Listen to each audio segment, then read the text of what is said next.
Quand les nouvelles s'affolent, Métropole fait le point.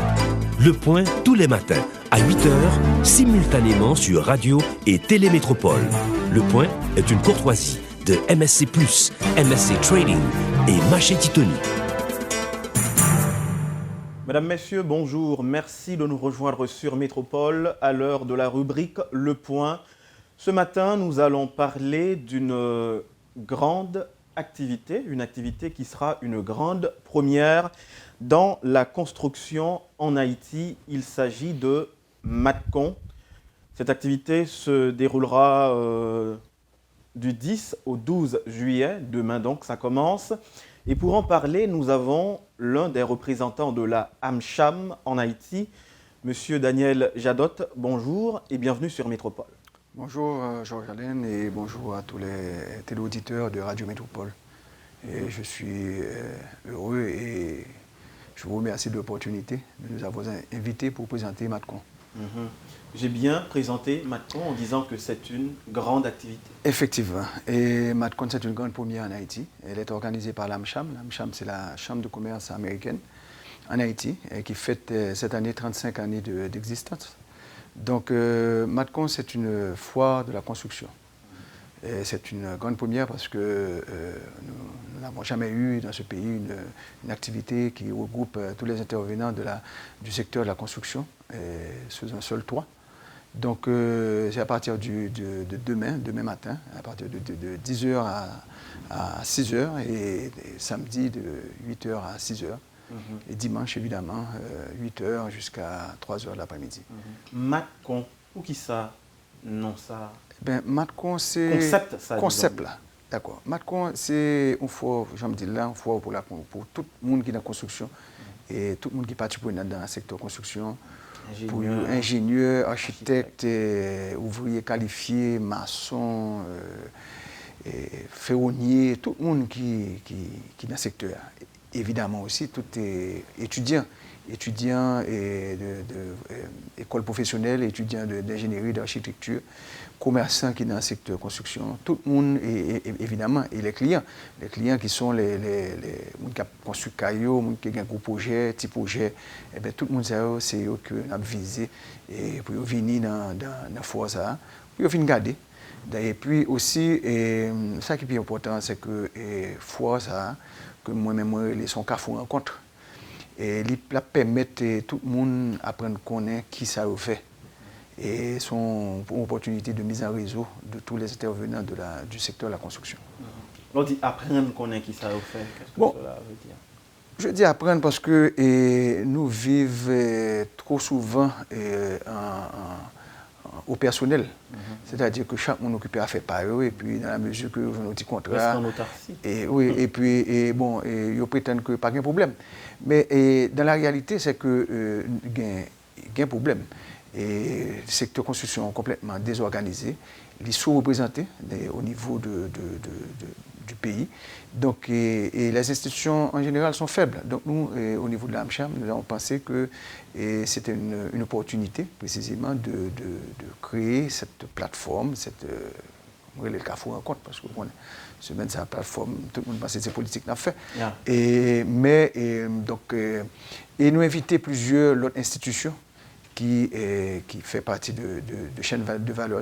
Moi, je voulais parler du Collège national des ingénieurs. Moi, je voulais parler de INFP. On a parlé des chambres des métiers. Évidemment, de AEC, qui est l'Association des entreprises de la construction. Et plusieurs plateformes qui dans le secteur éducation. Et nous inviter tout le monde pour venir participer. Donc, il y a plein avec nous pour courir l'événement. Alors, nous avons une fiche d'invitation à la presse que AmCham lancé. Nous parler de sommet de la construction qui a bien 4 volets. Un premier volet qui c'est les salons d'exposition intérieur et extérieur, la zone de formation, le jumelage d'entreprises et puis ensuite la compétition des capacités. Essayez de détailler volet ça. Bon, oui, et nous d'abord Building Sonapi. Moi, profiter pour me remercier Sonapi qui était prêté nous, qui était facilité nous. Tout espace, son gros espace. Nous avons un building de 2000 m², qui sont espaces intérieurs et extérieurs tout. Donc, nous avons plus de 70, nous avons à peu près 70 exposants qui ont venu, qui sont là avec nous, démontrer capacité, démontrer ça qu'on fait. Et nous avons un espace nous avons un gros tente climatisé qui a 500 personnes comme ça, qui sont espaces multifonctionnels. Nous avons des espaces de conférences, des espaces de jumelage et de présentation de projets. Et aussi, nous avons un gros terrain côté que tout équipement lourd a fait, et peut-être que des gens qui ont grue, camions, excavatrices, tout ça qui est équipement lourd, il va faire exposition de base. Donc, nous espérons gagner avec la participation de tout le monde et nous inviter nous venir en foule parce que c'est un sommet, parce que nous relèvons le sommet parce que c'est la première fois qu'on a fait. Donc, l'important, parce que dans l'autre pays dans les Caraïbes, c'est tout le temps de recevoir des invitations. Et tout commerçant pour recevoir des invitations pour venir participer et venir regarder ce ça a fait dans l'autre pays. Quand voisins nous, Jamaïque, République dominicaine, Trinidad et aussi aux États-Unis, en Europe. Donc, un pile commerçant, un pile professionnel, et fait déplacement et puis il a visité ce que l'autre pays a fait. Donc, nous-mêmes nous disons que il est grand temps qu'en Haïti, nous levions pied nous et puis nous commençons à travailler ensemble. Parce que, à la réalité, et dans la réalité des choses, c'est que nous avons une pile d'opportunités dans le secteur construction. Et nous allons parler de lui. Mais nous avons tout que une pile de sociétés étrangères qui viennent dans le pays, qui viennent établir, ce qui est très bon. Nous applaudissons ça parce que nous, pour la globalisation, nous, pour que l'autre compagnie vienne investir dans le pays. Cependant, nous voulons insister que pendant que même des sociétés étrangères viennent, pour ne pas étouffer le secteur haïtien et que des opportunités de sous-contrat ou bien des partenariats viennent capables de définir avec des sociétés haïtiennes. C'est là la seule porte de salut, c'est là que a bien un transfert de connaissances réelles entre sociétés étrangères qui viennent avec know-how là et sociétés haïtiennes qui prétendent pas pour qu'on gagne. Mais est-ce que Macron a permis de transmission de connaissances ça? Bon, nous pas prétendre que la bien transfert de connaissances, mais cependant la bien la permet de DG contrer, la permet des partages, la permet donc les gens qui ont capacité, la capable de dire mon cher, moi j'existe et voici ce que je sais faire et voici ce que je peux faire. Et les gens qui sont capables de un projet, capable de dire mon cher, parce que vous voyez dans une société étrangère, contrat ça dans une société étrangère et une société haïtienne ou plutôt si m'a dans une société étrangère, m'a demandé société étrangère ça pour venir et pour l'assurer que 60% de contrat ça qui est en Haïti. Pourquoi pas? Donc à ce moment, enfin, on le voit, nous voyons beaucoup de sociétés étrangères qui viennent et à tous les niveaux et ils mettent les gens par eux. Ce qui est normal si nous-mêmes en Haïti, nous pas structurer tête nous et puis nous freiner et nous chercher et freiner et prendre le plus que possible dans la mesure de nos capacités et garder les sous-contrats en Haïti. Admettez avec moi que vous souvent reproché à compagnie haïtienne manque de compétences par exemple et il y a une construction en route cap fait ouais c'est une compagnie étrangère cap fait sous prétexte je ne sais pas que compagnie haïtienne yo pas compétente pour faire travail là. Est-ce que ça est justifié? Moi-même pense que c'est un débat intéressant et il n'y a pas de génération spontanée et nous n'avons pas de boule de cristal et nous pas de fait tout qu'on est. Donc c'est vrai qu'il y a beaucoup de sociétés en Haïti qui n'ont pas aucune capacité. Mais nous-mêmes nous disons au niveau de l'AMCHAM, c'est que ça crée aussi une opportunité. Et l'opportunité, c'est nous-mêmes qui pour d'abord travailler ensemble et pour nous dire, mon cher, et si nous n'avons pas de capacité, bonne opportunité, on a demandé aux gens qui ont un contrat, créer une opportunité en Haïti et à ce moment, on va le transfert de connaissances qui va le faire. Si nous pas fait ça, eh bien, le peu de compétences que nous avons en Haïti, eh bien, on va continuer à partir, émigrer, ou au Canada, ou aux États-Unis, ou en Europe. Et puis, nous-mêmes en Haïti, nous avons prêté presque 100 personnes qui ont capacité ça. Et nous voyons que de plus en plus, il y a des sociétés étrangères qui viennent établir aussi et qui vont faire travail là pour nous. Donc, oui, c'est vrai qu'il y a beaucoup de sociétés qui ne sont pas encore à la hauteur, et c'est simplement parce qu'ils n'ont jamais eu l'opportunité. Donc, on nous crée l'opportunité, hein, à ce moment, la compagnie a bien et possibilité pour augmenter tête. Et moi, je voulais attirer l'attention, c'est que connaissance là, aujourd'hui, vous faites outsourcing. Si vous n'avez pas de compétence, bon, vous cherchez. Il y a un pile haïtien dans la diaspora qui est très compétent. Donc, voilà une bonne opportunité pour que les gens formés de la diaspora viennent tourner et intégrer le marché haïtien et capables précisément de venir porter connaissance. Et il y aura sa meilleure mounio. Enfin, moi, je pense que c'est plutôt que c'est des Haïtiens de la diaspora qui viennent rebâtir ici, que ça soit des gens qui n'ont pas aucune attache avec le pays. Alors, parlons de reconstruction d'Haïti. Est-ce qu'il y a des opportunités réelles dans la filière construction?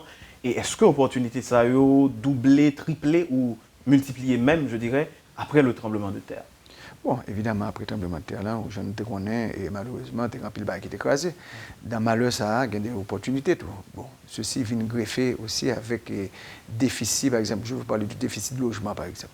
Aujourd'hui, nous avons près de 500 000 cas qui pour bâtir en Haïti.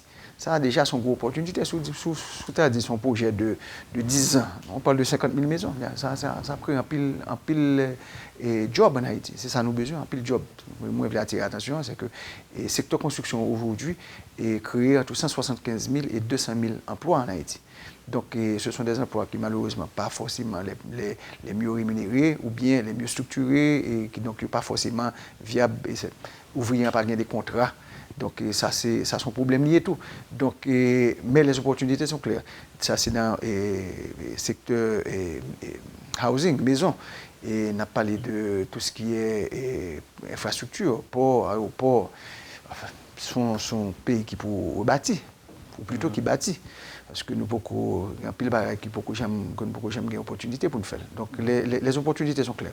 Maintenant il y a aussi des problèmes fonciers et nous connaissons que c'est un maillon difficile et donc il faudra que l'État puisse un jour adresser ce problème et le résoudre surtout. C'est pas seulement l'adresser. L'adresser, c'est la partie la plus facile. Résoudre là, c'est les nous demander dans le secteur construction. Parce que depuis les gens qui viennent investir dans le secteur immobilier, veulent gagner un paix d'esprit que leur mettait exposé comme que dans 5 ans, pas grand monde qui vient dire mon cher, et terrain c'est pas rouler, c'est moins et puis problème. Donc là, il y a des opportunités à niveau ça. Au niveau de financement, bon, ça sont l'autre débat. Il faudra financer tout ça. Nous-mêmes, nous pensons que diaspora, qui existait, qui a un désir d'investissement d'investir dans le pays. Mais diaspora, c'est une opportunité pour les mêmes de venir, pour rentrer dans le secteur immobilier, pour venir faire des grands développements. Et pas seulement à Port-au-Prince, pas de Jérémy, Okaï, Jacmel, et dans le nord, tout partout. Et il y a une diaspora de tous les départements qui gagnent à travers le monde. Donc, il faudra que Mounzao est éventuellement capable d'investir dans la CAIE.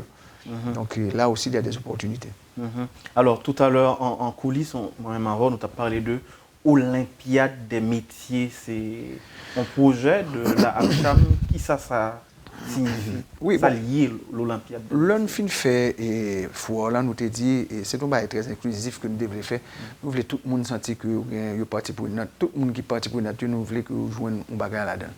Donc filière éducation très important pour nous parce que pour nous capable réussir toutes les opportunités commerciales ça de reconstruction, il faut que nous gagnions des monde capables qui pour faire. Donc voulait éducation très important pour nous. Donc nous créer la compétition des valeurs et que nous l'Olympiade des connaissances. Donc nous invitons plusieurs écoles professionnelles pour venir réunir dans 3 jours nous allons des petits projets pour venir réaliser et puis après nous il y a un panel de juges qui vont regarder qu'est-ce qui travaille mieux.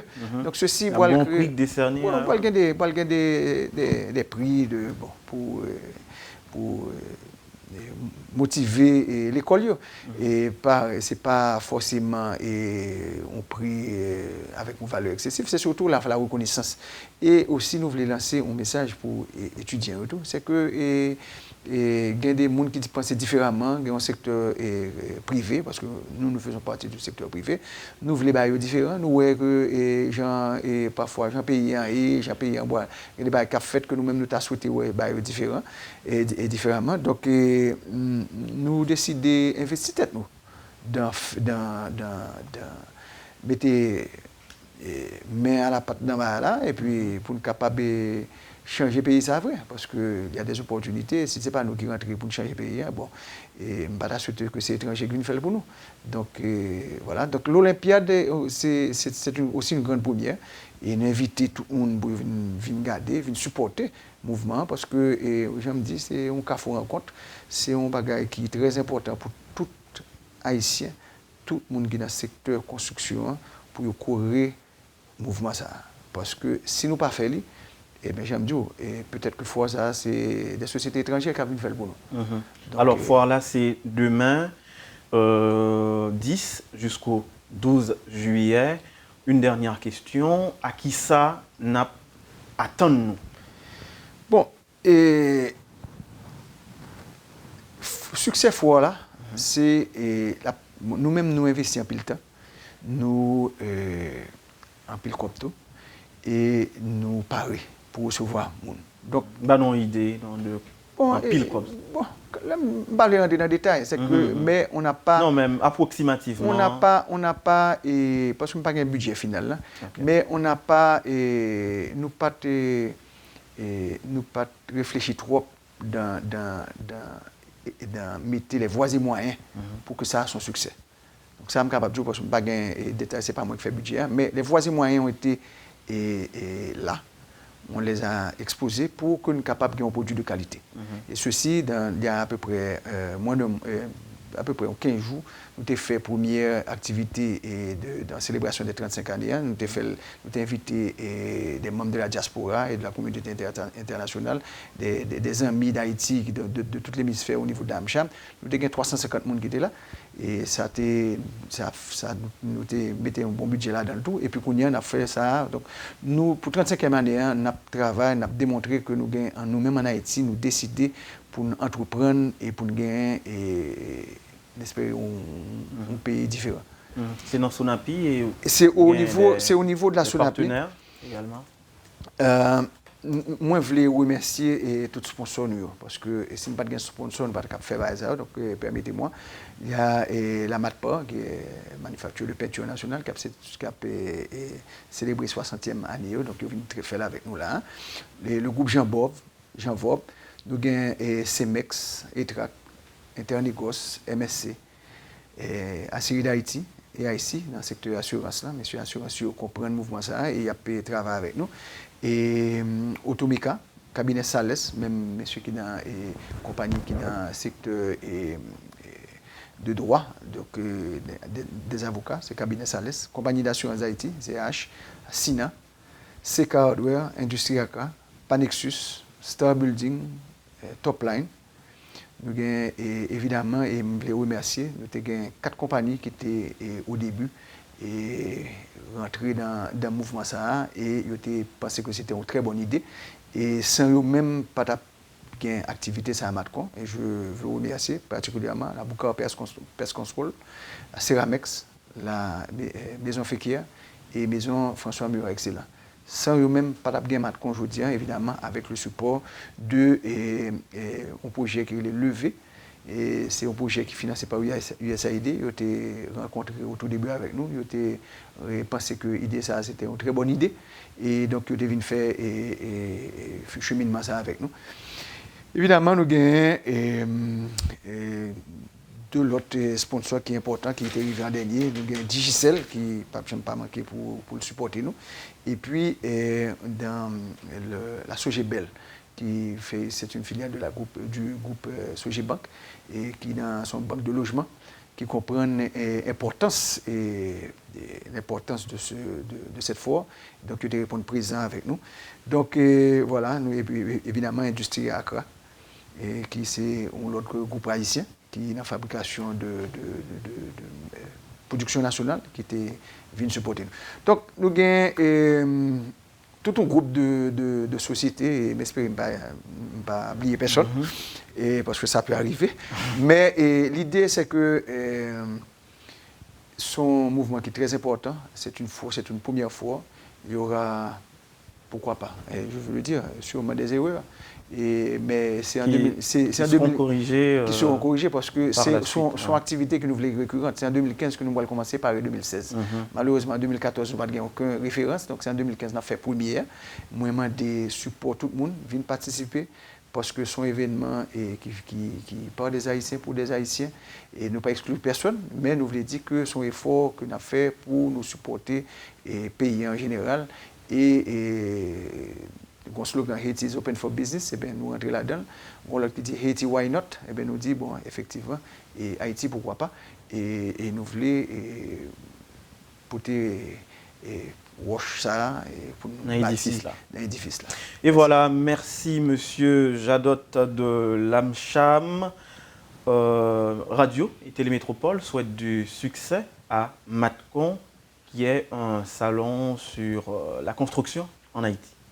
Merci. Merci et bonne journée. Vous suivez, mesdames, messieurs, la rubrique Le Point de Radio et Télémétropole. À la seconde partie de l'émission, nous allons accueillir le notaire Leslie Alphonse qui va nous parler du congrès qu'organise le syndicat des notaires d'Haïti. Le Point est une courtoisie de MSC+, MSC Trading et Maché Titoni. Vous suivez, mesdames, messieurs, la rubrique Le Point de Radio et Télémétropole. On l'a dit avant la pause, on reçoit tout de suite un autre invité. Il s'agit du notaire Leslie Alphonse, qui est vice-président du syndicat des notaires d'Haïti. Le syndicat qui organise un congrès qui va réunir les 18, qui réunit déjà, parce que ça a commencé hier, les 18 juridictions notariales du pays. Leslie Alphonse, bonjour, bienvenue sur Métropole. Bonjour, M. Allen. Bonjour à tous les auditeurs et téléspectateurs de Métropole. Parlez-nous un peu de ce congrès. Effectivement, le 3e congrès. C'est le 4e congrès national et qui se tient à l'hôtel Montana depuis hier. 3e université. Et nous avons aussi associé à l'événement la 3e université notariale. Et ça se tient depuis hier, justement, à l'hôtel Montana. Et comme vous venez de le dire, notre syndicat regroupe des notaires des 18 juridictions de première instance d'Haïti. Ça s'étend sur 4 journées. Ça s'étend sur... en fait, le congrès et l'université s'étendent sur 3 jours. Et ça a commencé hier, hier mercredi, aujourd'hui jeudi, demain. Et samedi, nous avons une cérémonie religieuse. Et puis, bon, mais on arrivera tout à l'heure je vous décrirai ce qui se passera samedi, parce que ce sera le point d'orgue. Parlant de point d'orgue, on sait que le foncier en Haïti, la problématique du foncier, c'est vraiment compliqué. Est-ce que vous allez aborder ce thème lors de cette... Le foncier haïtien, c'est notre quotidien. Nous l'abordons dans toutes nos manifestations, nous l'abordons dans toutes nos réflexions, nous l'abordons tous les jours dans notre travail quotidien. Et c'est un problème, effectivement, mais sur lequel nous travaillons. Et quand même, il y a des perspectives assez intéressantes. Donc, à l'issue de ce congrès, il est prévu également l'élaboration, ou encore la vulgarisation d'un code de déontologie notariale. Que dit ce code? Bon, c'est un code de déontologie et il renferme c'est un document qui codifie toutes les valeurs qui président l'exercice de la profession notariale.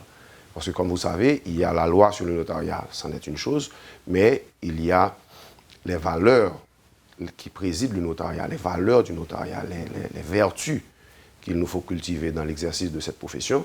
Et nous, pour la première fois en Haïti, nous l'avons codifié. Et quelles sont-elles ces vertus? Et avant de vous demander, est-ce que les notaires seront tenus de respecter à la lettre ce code dans leur travail? Quelles sont d'abord ces vertus? C'est la première question. Il y en a beaucoup. Ce sera difficile pour moi de les énumérer dans le cadre de cette émission. Non, ce n'est pas possible de les énumérer toutes, mais je peux quand même vous signaler le respect de soi, la confraternité, la manière de gérer les confrères, la conduite du notaire face à ses clients, la tenue de l'étude, etc. Et pour le code en soi, est-ce que tous les notaires seront tenus de respecter le code? Ou encore c'est quelque chose de plutôt, je ne dirais pas vague, mais c'est plutôt, ça a un aspect moral. C'est-à-dire un notaire, dans la logique de son travail, doit avoir en tête la déontologie, mais il n'est pas astreint à respecter ça à la lettre. En principe, il est astreint à le respecter parce que l'exercice de la profession même demande le respect impose le respect de la déontologie et de l'éthique. Ce ne sont pas des règles que nous venons d'inventer. Les règles de déontologie, les règles d'éthique existent depuis la nuit des temps. Ça n'a pas force de loi quand même. Et ça n'a pas force de loi au sens strict du terme. Pas vrai? Parce que pour cela, il y a la loi sur le notariat et le décret loi sur le notariat. Il y a les lois haïtiennes qui gèrent l'exercice de la profession. Ça, c'est une chose. Mais maintenant, l'éthique et la déontologie, c'est quelque chose de peu plus abstrait. Donc, ces règles-là, ces valeurs existaient déjà. Nous ne les avons pas inventées. Nous les avons simplement codifiées. Alors, on l'a dit... Maintenant, les notaires qui vont adhérer à ce code et qui vont prêter serment sur la foi et l'honneur de le respecter, seront tenus de le respecter. On l'a dit, hier, l'activité a débuté. Il y a eu pas mal d'interventions faites par des personnalités comme Maître Gérard Gay sur le droit des personnes inaptes, Maître Camille Leblanc, les défis immobiliers, le placement des populations. Et aujourd'hui, jeudi, ce sera quoi? Qu'est-ce qu'il y a au menu? Aujourd'hui, on a plusieurs thèmes. On a l'intervention de Maître Pierre Becquet qui nous arrive. Alors, je n'avais pas dit que Maître Gérard Gay est le président de la Chambre des notaires du Québec. Évidemment. Qui a fait le déplacement pour participer avec nous à cet événement. Aujourd'hui, nous aurons Maître Pierre Becquet, qui nous est délégué par le Conseil supérieur du notariat français pour participer à cet événement. Nous aurons également le président du notariat colombien, qui est en même temps le président de l'association de la Commission des affaires américaines de l'Union internationale du notariat, qui sera avec nous, qui développe un thème. Nous aurons des intervenants haïtiens aussi. Maître Camille Leblanc, c'est aujourd'hui qu'il intervient. Maître Montferrier d'Orval interviendra également. Et Maître Bélisère fera une présentation également. Nous parlerons aujourd'hui de responsabilité notariale. Nous parlerons aujourd'hui de rapatriement parce que nous sommes rendus compte que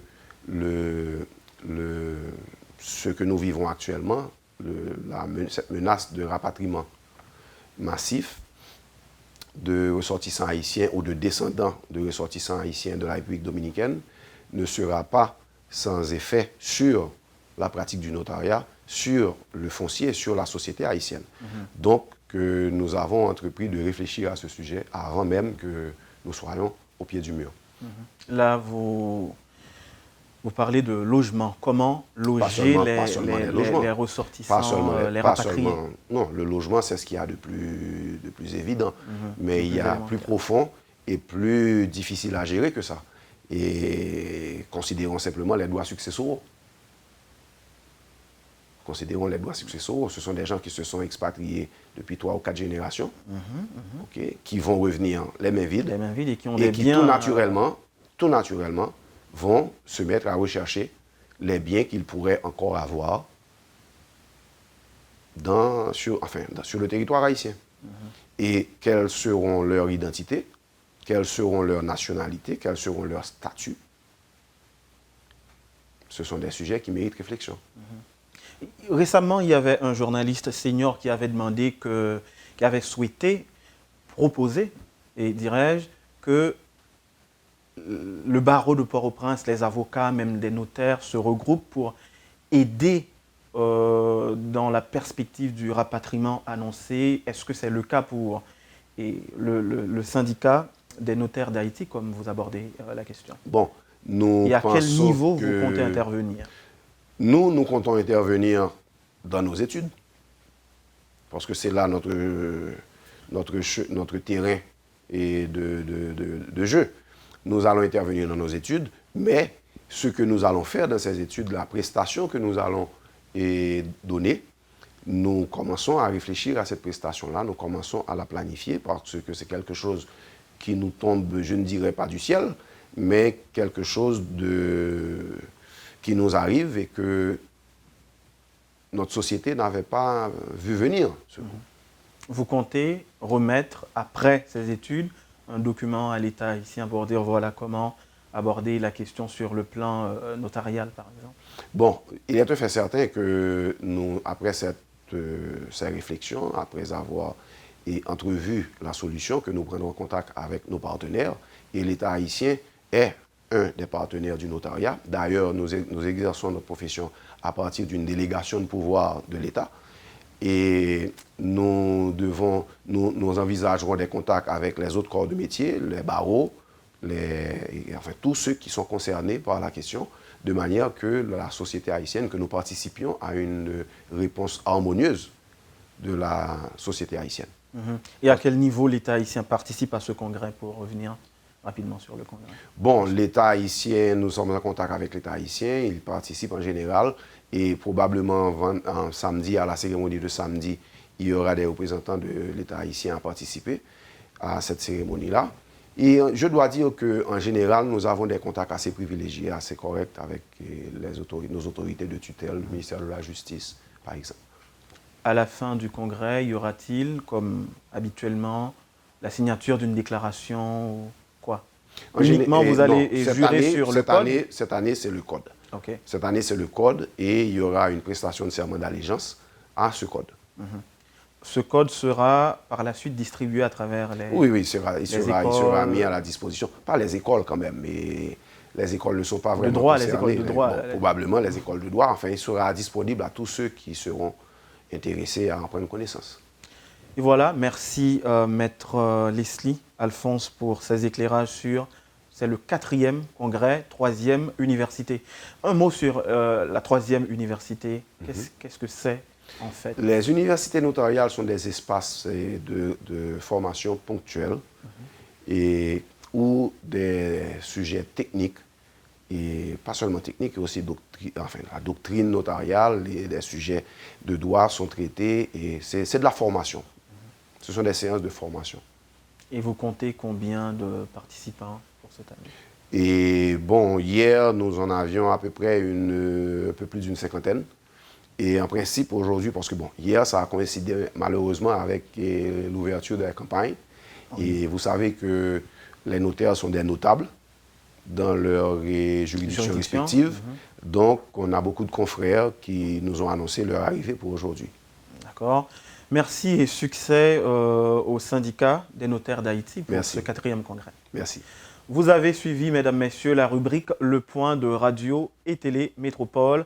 Restez donc branchés sur la station, sur la chaîne 52 et sur le 100.1 pour la suite de la programmation. Bien à vous, à demain.